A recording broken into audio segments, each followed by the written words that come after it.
এটার উপর রেখে দে ফোনটা, তাহলে আমাকে র্যাম ধরি। এটা হলো ওয়াইল্ডের প্রোগ্রামটা আমার জানা দরকার। আছে হলো 30 কেবি হলে সেট বলা হয়, কিন্তু আমাদের এনভায়রনমেন্ট হিসাবে 50 কেবি লাগে। এটা হলো 2.5 মিলি গ্যাপে, 7 তো 2.5 মিলি গ্যাপে কথা বলছে যে একটা নির্দিষ্ট গ্যাপে একটা কেবি থাকতে হবে। যদি আপনার 3.5 মিলি 50 কেবি হয় তাহলে তেলটা ঠিক থাকবে না, ভালো থাকবে, এটা তো জানতে হবে।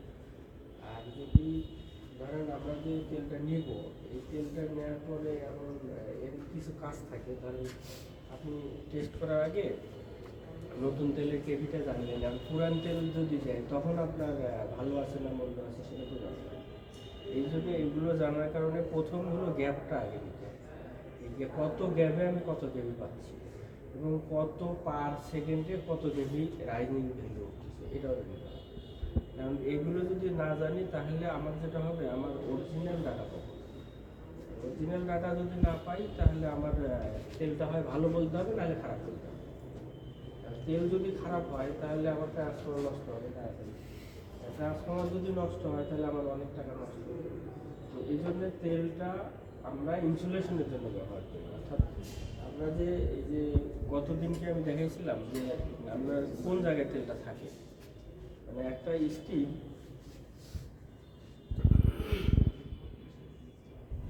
আপনার ট্রান্সফর্মার কয়েল তো দেখছেন, কয়েল দেখছেন না? ট্রান্সফর্মারের কয়েলের মানে আমাদের ধরেন ট্রান্সফর্মারের কোর হলো কোর, এইটা হলো কয়েল, একটা মোটা কয়েল একটা চিকন কয়েল। মোটা কয়েলের আর চিকন কয়েলের মধ্যে পার্থক্য হাই ভোল্টেজ, জি, লো ভোল্টেজ আর হাই ভোল্টেজ, মোটা কয়েল আর চিকন কয়েল, এটাই শিখছেন আপনারা। সবসময় জানবেন লো ভোল্টেজ নিয়ে কখনো কয়েলের হিসাব হয় না, কারেন্ট নিয়ে হিসাব হয়।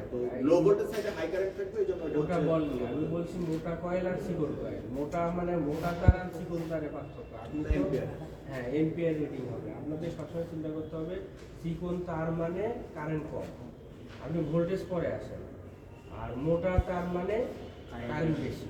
আচ্ছা ওই পাশে একটা কপার স্ট্রিপ আছে, ওইগুলো দিবেন। আপনারা বেশি দৌড়াদৌড়ি করেন না, যে কোনো এক জায়গায় দাঁড়িয়ে থাকেন,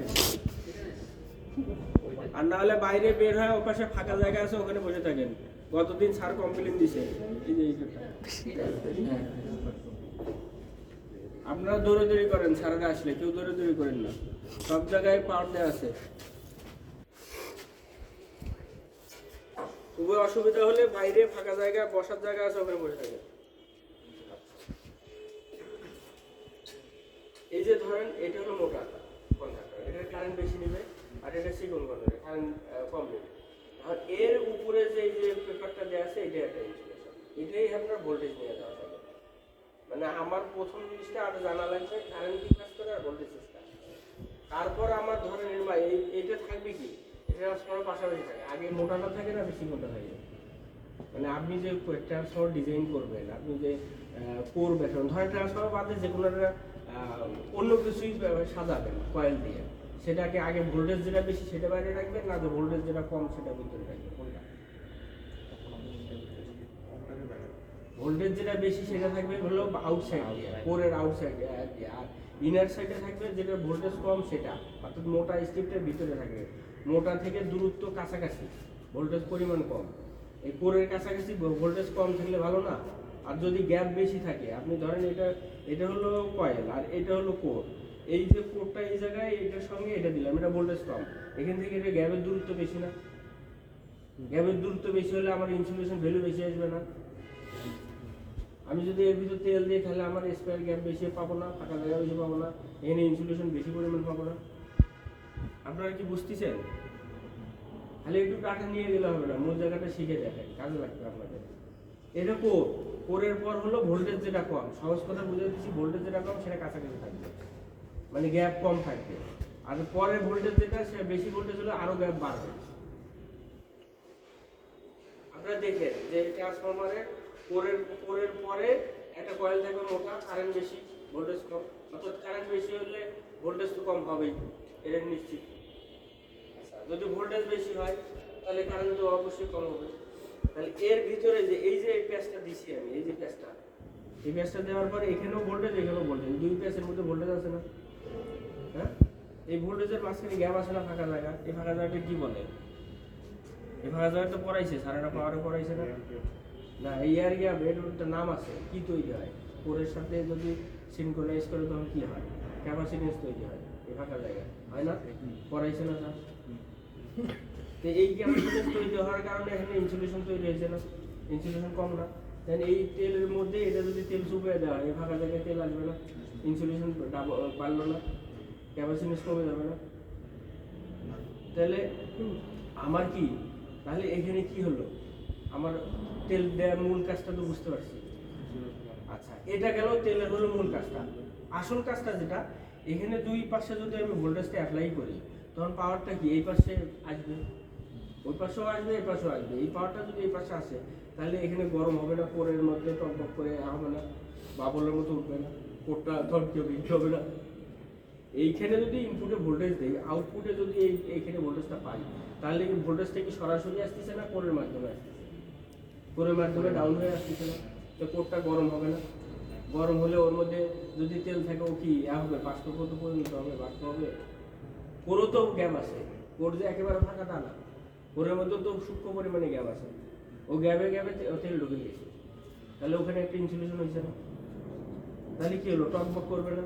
টকবক করলে কি হবে? আপনার এখানে ভোল্টেজ দিলে এই পাশে পুরো পাওয়ার মাপলে, তাহলে ধরেন এখানে 10 এম্পিয়ার দিলাম, এখানে 700 এম্পিয়ার পেলাম, তাহলে টকবক করলে কি হবে? তেলটা গরম হবে, গরম হয় কি হবে? রেডিওটার দিয়ে বাইরে চলে আসবে না? আর হচ্ছে সার্কুলেশন হবে না কিছু সাথে? তাহলে কি হলো? আমার তেলটা দেওয়ার কারণে আস্তে আস্তে এই কোডটা সহ পুরো সেটআপটাকে সার্কুলেশন করলো, ইনসুলেশন দিল, আর কি করলো? ঠান্ডা রাখলো, এফিসিয়েন্সি ভালো ঠিক রাখলো। আর যদি আপনি সরাসরি তেল ছাড়া দেন, তাহলে এফিসিয়েন্সি ধরেন 100 ডিগ্রি টেম্পারেচার হলো, আপনি ডিজাইন করছেন 40 ডিগ্রিতে, তাহলে কি 100 ডিগ্রি হলে এফিসিয়েন্সি বাড়বে না কমবে? কমবে। কমে যাবে। তাহলে মূল কাজটা তো আমার জানা থাকবে, তাহলে তেল দিলাম আর চলে গেলাম, তা তো হলো না। তাহলে আমি মূল জিনিসটা বুঝলাম তো। এবার কি কেউ ট্রান্সফরমার ডিজাইন করতে গেলে কেউ বুঝতে পারবেন তো মূল কাজটা কি করে? তেলের বাদ দিয়ে যদি রেজিং দিই, রেজিং দিলে কি হবে? ফাঁকা জায়গা দিতে হবে। এই ট্রান্সফরমার একটা আছে রেজিং, মাঝখানে দেখবেন প্রতিটা গ্যাপে মিনিমাম 1/2 ইঞ্চি করে গ্যাপ আছে, ওর নিচে ফ্যান দেওয়া থাকে, ফ্যান দিলে কি বাতাসটা বের হয়ে যায়? মানে আপনার এফিসিয়েন্সি করতে গেলে এই পার্টগুলো জানতে হবে। তাহলে আমরা তেলের এবার গেলেন, তারপরে রেজিং এর গেলেন, এয়ারের গেলেন, এবার গ্যাসেরটা আসেন। গ্যাসও তো আরো কমপ্যাক্ট, গ্যাস তো বাইরে থেকে কোনো মানে ময়েশ্চারের কোনো বংশ নেই। তাহলে গ্যাসে যদি ময়েশ্চার না থাকে, তাহলে কি হবে? আপনার বুদবুদ করা, ওখানে তো আর কোনো দেখার অপশন নাই। আপনি যেভাবে ডিজাইন করে সিল করে দিয়েছেন ওইভাবে থাকবে। যদি কখনো ওটা লিক হয়, তাহলে ওটা শেষ গ্যাসের ক্ষেত্রে, ওটাও ইনসুলেটর। তার মানে কি আমরা বাইরের এনভায়রনমেন্টও নাই, পুরো সিল। তাহলে 3টা জিনিস আমি পার্ট বাই শিখলাম। এখন এটা ধরেন শুধু ট্রান্সফরমারের ক্ষেত্রে না, যে কোনো ইকুইপমেন্টের আপনি ইনসুলেশন বাড়াতে পারবেন পাওয়ারের ক্ষেত্রে।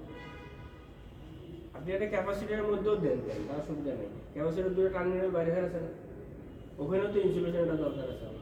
নাহলে পাশাপাশি যদি 3টে পোল থাকে, পাশাপাশি এখানে যদি ইনসুলেশন বেশি থাকে এই গ্যাপের মধ্যে, তাহলে কি আমার কেবি বেশি নেবে? আপনি সিঙ্গেল ফেজ ইউজ করে যদি 3 ফেজ বানাতে চান, পারবেন না। মানে আপনার মূল কাজটা হবে, আমি তেল ব্যবহার হয় এক জায়গায়, কিন্তু আপনার চিন্তা থাকবে আমি আরো কয়েক জায়গায় ব্যবহার করি, তাই না? সেটা কিভাবে? আমি একটা টেস্টিং মেশিনকে টেস্ট করবো, এটা ইনসুলেশন ভ্যালু কত, এটা 1 কেবি হতে 5 কেবি হতে পারে, 500 কেবি হতে পারে, অসুবিধা নেই। কিন্তু আমাদের দেশে 30 কেবি স্ট্যান্ডার্ড বলে আইসি, আর 50 কেবি হলো আমাদের, এটা হলো অন্য একটা স্ট্যান্ডার্ডে 50 কেবি আছে, সেই স্ট্যান্ডার্ড অনুযায়ী আমরা টেস্ট করি। তার মানে কি আমার তাহলে ট্রান্সফরমারের মূল পার্টটা বুঝতে পারছি তো, এটা মোটা কয়েল, কোর, কন্ডাক্টর, একটা চিকন কন্ডাক্টর। আপনি যত বেশি ভোল্টেজে যাবেন তখন কপার চিকন হবে, যত ভোল্টেজ কম হবে তত কপার মোটা হবে। এই দুটাই হলো কাজ। আর কোর তো বোঝেনে, খালি তার এই 3টে কাজ যদি আপনারা শিখতে পারেন, তাহলে পাওয়ার আর জায়গা লাগে। এর সঙ্গে ধরেন ইনসুলেটর পাবেন, যেমন ধরেন তেলের ওয়্যারের সাথে সুপার এনামেল পাবেন। সুপার তেল আছে, তেলের সাথে সুপার এনামেল ওয়্যার পাবেন। সুপার এনামেল ওয়্যার বলতে ধরেন ওই যে মোটরে যে ওয়ার্নিং করে না, হ্যাঁ, মোটর ওয়েল্ডিং করবে, দেখবেন উপরে একটা লিকুইড থাকে, ওটা হচ্ছে ফিক্সড লিকুইড। ফিক্সড লিকুইড না, মানে একবারে গায়ে হিসেবে লাগানো, ওটা দিয়ে ভোল্টেজ পাঠানো যায়। মানে এই সেম কাজটাই, এই সেম তারটাই সুপার অ্যান্ডাবল ওয়ারে করা হয়েছে। মানে কভারের কালার অন্য কালার হতে পারে, এটা যেমন পিভিসি, ওটা কভারের কালার। আমি ডিমনস্ট্রেশনের সামনে আসি পরে। ওটা যদি কপারের কালার হয়, সুপার অ্যান্ডাবল তো ইনসুলেশন ব্যাকগ্রাউন্ড আছে, ওটা কিন্তু তেলের মতো লিকুইড। যখন আপনি ওর পেস্ট করবেন তখন 280 ডিগ্রিতে আপনার ওটা পেস্ট করে দিতে হয়। তারপর রোলিং হয়ে ধরেন 3 তলা বিল্ডিংয়ের মতো ঘুরে ঘুরে আসার পরে নিচে এসে বোতলে জমা হবে। মানে নিচ থেকে শুধু কপার যাবে, মাঝখানে যায় আপনার ইনসুলেশন লিকুইড হবে, লিকুইড আকারে হবে, হয়ে আস্তে আস্তে উপরে উঠবে, উঠে ছাদের উপরে ধরেন 4 তলার মতো ঘুরে আসে নিচে বোতল হবে। মাঝখানে কিছু হিটার আছে, মানে রুমের বদ্ধ করে একটা হিটার আছে, ওই হিটারে গরম হবে, আস্তে আস্তে গরম হয়, ওটা ফিক্সড হয়ে একবারে সিল হয়ে যাবে। ওটা আপনি আর উঠাতে পারবেন না, উঠালে চাইছেন উঠে যাবে। এটা হলো কপারের ইনসুলেশন করা। কভারের উপর ইনসুলেশন করা, এটাকে বলা হয় সুপার এনামেল। যে সুপার এনামেল ওয়্যার ইউজ করার কারণ হলো আমি ভোল্টেজ দিব না। আমি যদি এই পিভিসি দিই, পিভিসি আমি যদি 100 ডিগ্রি টেম্পারেচারে হয়, সুপার এনামেল ধরেন 200 ডিগ্রি টেম্পারেচারে নিতে হবে।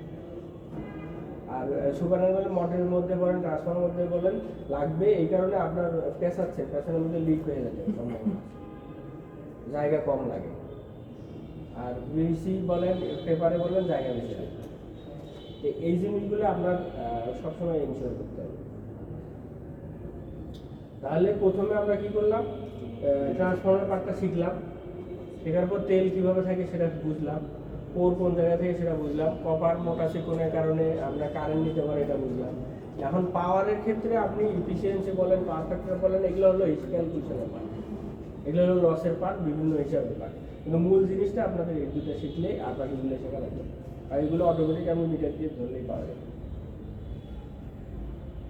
আচ্ছা, তাহলে আমরা যেটা করব, একটা নর্মাল তেলের একটা ব্রেকডাউন ভোল্টেজ নিব, ব্রেকডাউন ভোল্টেজ নিয়ে আমরা দেখবো যে কত ভোল্টেজ আসে। সেই তেলটা নিব হলো আমরা 2.5 মিলি গ্যাপে একটা ভোল্টেজ নেব। আমরা এই মেশিনটা সম্পর্কে তো ধারণা আছে সবার নাকি?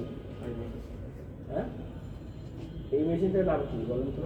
High voltage setup. High voltage with step. Normal তেলে আমি প্রথমে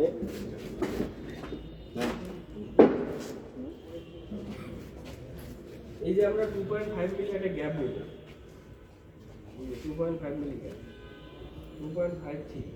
2.53 একটা গ্যাপ নিলাম, ওই গত দিনের মতো করেই এখানে। আর এই স্পেয়ারটা যেটা সেটা ফ্ল্যাট আকারে, সাধারণত তেলগুলো হয় রাউন্ড আকারে বলে, আর এইটাতে হলো ফ্ল্যাট আকারে। 2.5 মিলি গ্যাপ নিলাম আমরা, এটা লিখে রাখেন 2.5.3 মিলি গ্যাপে এই যে বিকারটা ভরাই দিব। বিকারটা ভরাই দিলে আমরা সেম ভাবে গত দিনে যে এয়ারে আসছি সেম কাজটাই করব, ওখানে বাবল আছে।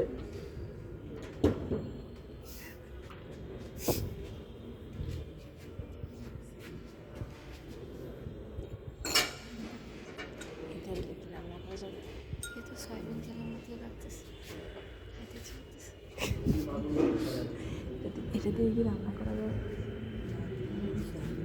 দেখেন তার মজা মিটার লাগবে।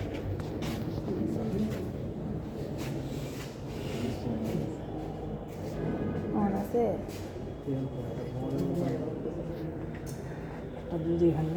এটা সরিষা তেল। আরে হুডি হুডি খুলে গলায় বেঁধে দিচ্ছি যে এটা ধরে ধরে এরকম দেবদাসের অভিনয় করছে হাতে গিয়ে এই সূর্য গ্রহণ করছিল না রিসেপশনে, মদের বোতল নিয়ে অভিনয় করছিলি না?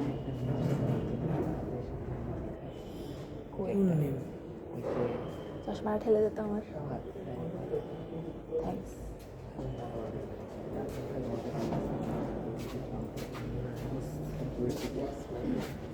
তেলটার একটা নির্দিষ্ট টেম্পারেচার থাকতে হবে। আপনি যে তেলটা টেস্ট করবেন কত ডিগ্রিতে তেলটা টেস্ট করতেছেন, একটা নির্দিষ্ট টেম্পারেচার যদি না বলতে পারেন তাহলে বেশি ডিগ্রি দিয়ে দিলে আপনার এফিসিয়েন্সি ভালো করলো তাহলে তো হবে না, আপনাকে এটাও বলে দিতে হবে। যে এত ডিগ্রি টেম্পারেচারে এত গ্যাপে আমি এত ক্যাপি পাইছি, তাহলে আমি মনে করবো যে আইসি স্ক্যানের অনুযায়ী 50 ডিগ্রি ঠিক আছে। এটা সবগুলো বলা হয়। তাহলে এখানে দেখেন 20.8 ডিগ্রি টেম্পারেচার, এটা লিখে রাখেন। এই যে এটা হলো 20.8 ডিগ্রি টেম্পারেচার, আমরা একটা অয়েলের ব্রেকডাউন নিব। আচ্ছা, প্রথমে একজন আসেন তো, একজন আসেন। আরেকজন কেউ যাক। আচ্ছা, এটা এই সিলিন্ডারটার নাম কি বলেন তো?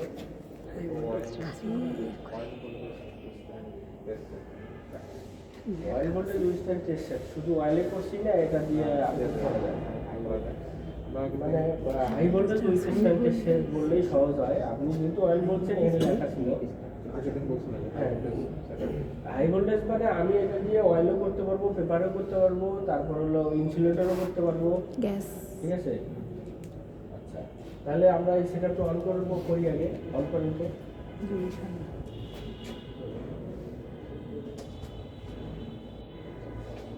ওটা জিরো কিনা চেক করতে হবে।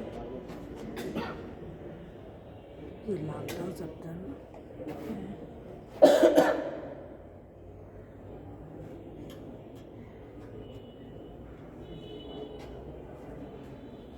লালটা চাপতে লালটাও দেখতে হবে।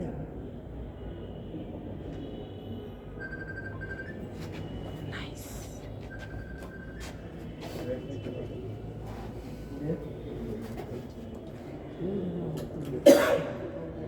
এবার কি করতে হবে?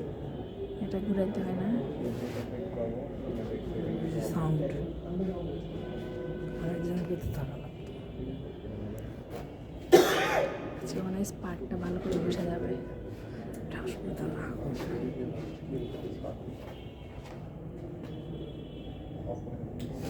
কিছু কি হচ্ছে?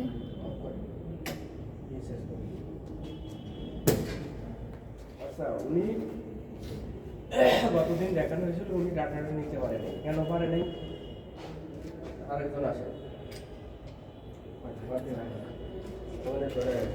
আপনি বলেন আরেকজন আসে, আরেকজন আসেন, আরেকজন আসেন, ওইখানে রাখে দেন, ওইখানে রাখে দেন, লাগে রাখে দেন।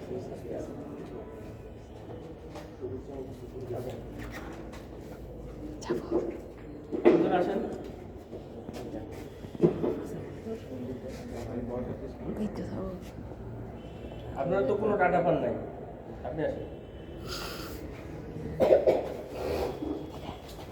এইটা অন করেন, আগে অন করবেন নাকি করবেন? চেক করবে।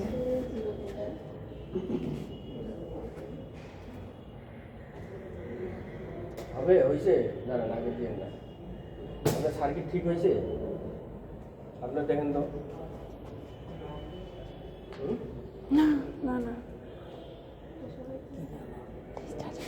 আপনি যান, আরেকজন আসেন, আরেকজন আসেন।